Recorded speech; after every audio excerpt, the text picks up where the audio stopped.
حضرت شاہ ولی اللہ لکھتے ہیں کہ جس روز مغرب سے آفتاب نکل کر واپس ہو کر غروب ہوگا، اس سے دوسرے دن صفا پہاڑ جو مکے کے قریب ہے زلزلے سے پھٹ جائے گا، اور اس میں سے ایک عجیب شکل کا جانور نکلے گا جس کا منہ انسان کے منہ کی طرح ہوگا اور پاؤں اونٹ جیسے ہوں گے، اور گردن گھوڑے کی گردن کے مشابہ ہوگی، اس کی دم گائے کی دم کی طرح، اور کھر ہرن کے کھروں جیسے ہوں گے، اور سینگ 12 سنگے کے سینگوں کے مشابہ ہوں گے۔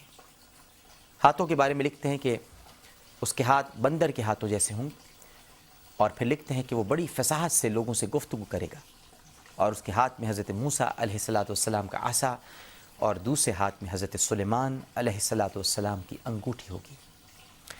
وہ اس تیزی سے تمام ملکوں میں پھرے گا کہ کوئی ڈھونڈنے والا اسے پا نہیں سکے گا، اور کوئی بھاگنے والا اس سے بچ کر نہیں جا سکے گا، اور وہ تمام انسانوں پر نشان لگا دے گا۔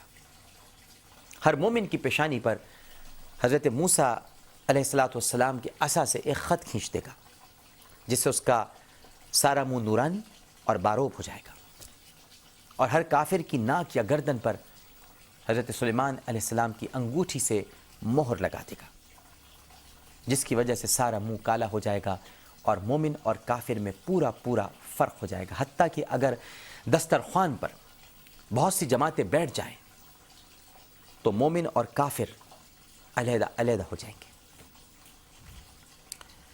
اس کام سے فارغ ہو کر یہ جانور غائب ہو جائے گا۔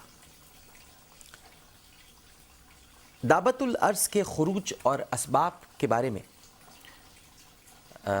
مسند احمد اور جامع ترمذی میں لکھا ہے کہ دعوت الارض کے خروج کا سب سے بڑا مقصد یہ ہوگا کہ وہ مومن کو کافر سے ممتاز کر دے گا۔ اس کے ہاتھوں میں حضرت موسیٰ علیہ السلام کا عصا ہوگا، جسے وہ لوگوں کی پیشانیوں پر پھیرے گا۔ جو مومن ہوگا اس کا چہرہ روشن ہو جائے گا۔ حضرت سلیمان علیہ السلام کی انگوٹھی سے وہ کافروں کی ناک پر ضرب لگائے گا، جس سے ان کا چہرہ مکروہ اور سیاہ پڑ جائے گا۔ اس طرح مومن اور کافر، مسلم اور غیر مسلم کی واضح شناخت ممکن ہو سکے، اور کئی لوگ ٹولوں کی شکل میں کھانے کی میز پر موجود ہوں گے تو بھی ان میں سے مسلمان اور غیر مسلم الگ ہی پہچانے جائیں گے۔ علامہ ابن کثیر لکھتے ہیں کہ دعوت الارض لوگوں سے باتیں بھی کرے گا۔ وہ کہے گا کہ اے لوگوں، تم ہمارے اللہ سبحانہ و تعالیٰ کی باتوں پر ایمان کیوں نہ لائے، یا یہ کہ بنی نوع آدم کو اللہ تعالیٰ کی آیتوں پر ایمان نہیں تھا۔ اب یہ جاننے کی کوشش کرتے ہیں کہ مقام خروج کیا ہے۔ ناظرین، اس جانور کے خروج کی جگہ کے بارے میں مختلف روایات ہیں۔ ایک تو یہ کہ وہ تہامہ سے نکلے گا یا طائف میں سے مکے میں صفا و مروہ کے درمیان سے خروج کرے گا۔ ابو داؤد کی روایت کے مطابق یہ جانور 3 بار ظاہر ہوگا۔ 2 بار تو دور دراز کے علاقوں میں ظاہر ہوگا، دوسری بار اس کا قصہ شہرت پائے گا اور اس کا ذکر مکے میں بھی پہنچ جائے گا جب لوگ مسجد حرام میں داخل ہوں گے، تو تیسری بار اچانک دعوت الارض لوگوں کو دکھائی دے گا۔ دعوت الارض کے مقام خروج کے حوالے سے علماء کرام میں اختلاف پایا جاتا ہے، جن کے مطابق چند مقامات کا تعین اس طرح کیا گیا ہے۔ پہلا تو یہ ہے کہ یہ جانور مکہ المکرمہ میں جو مسجد الحرام ہے وہاں سے نمودار ہوگا۔ اس رائے کی بنیاد حضرت حذیفہ رضی اللہ تعالی عنہ کی حدیث کی روشنی میں ہے، جسے طبرانی نے روایت کیا ہے۔ مسند ابو داؤد کی روایت کے مطابق یہ جانور 3 بار ظاہر ہوگا۔ پہلے تو دور دراز کے صحراؤں میں دکھائی دے گا اور پھر غائب ہو جائے گا، پھر ایک گاؤں میں نظر آئے گا، اور بالآخر وہ مسجد الحرام سے نمودار ہو جائے گا۔ امام قرطبی لکھتے ہیں کہ یوں تو دعوت الارض کے مقام نمود کے حوالے سے مختلف آراء ہیں، مگر ان آراء کا خلاصہ یہ ہے کہ یہ جانور مکہ المکرمہ میں مسجد الحرام سے نمودار ہوگا۔ اب یہ جانتے ہیں کہ دعوت الارض کا حلیہ کیا ہوگا۔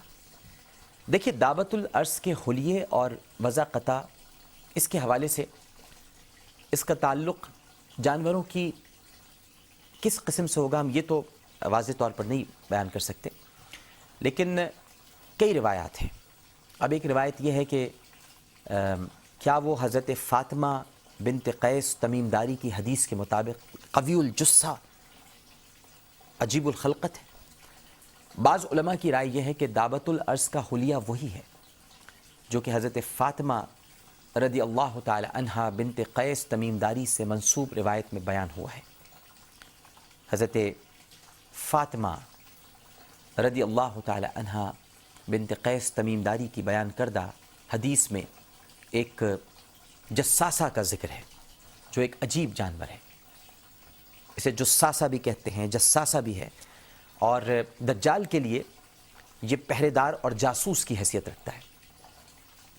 حضرت عبداللہ بن عامر رضی اللہ تعالی عنہ کی حدیث میں اسی کو دعوت الارض کہا گیا ہے، مگر بعض محدثین کی رائے دعوت الارض کے حلیے کے حوالے سے مختلف ہے.